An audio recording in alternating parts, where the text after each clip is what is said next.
Heute in Helvetikus. Das Frauenstimmrecht. Unsere Geschichte spielt in Bern in den 70er Jahren. Heute ist ein wichtiger Tag in der Schweiz. Denn heute geht man abstimmen.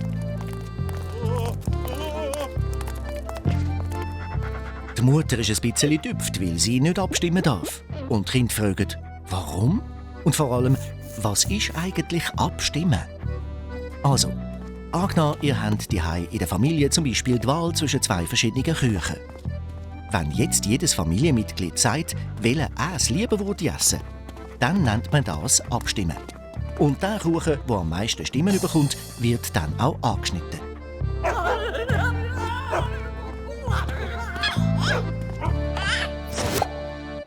Ja, jetzt will das Mädchen auch abstimmen.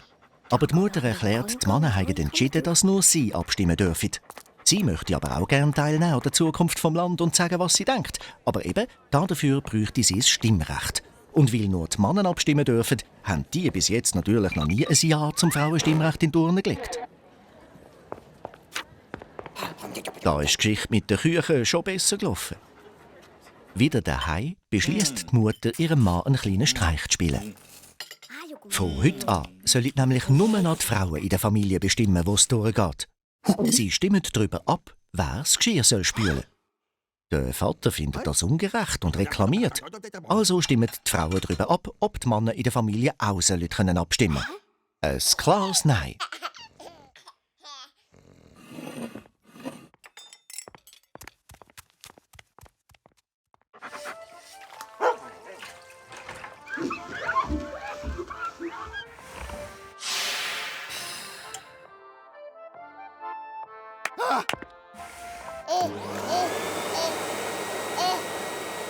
Mit der Zeit geht dem Vater das alles zu weit. Er möchte auch abstimmen daheim. Und so langsam begreift er die Ungerechtigkeit, dass die Frauen in der Schweiz nicht an die Urne dürfen, im eigenen Land. Darum geht er schnurstracks ins Bundeshaus und verlangt, dass das Gesetz geändert wird und die Frauen den Männern gleichgestellt werden.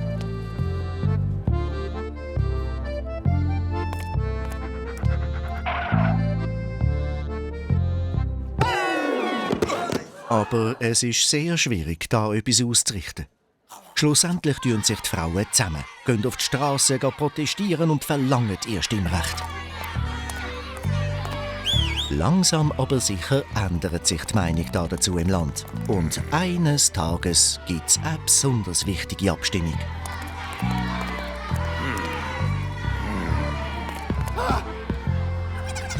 Und das ist das Ende unserer Geschichte.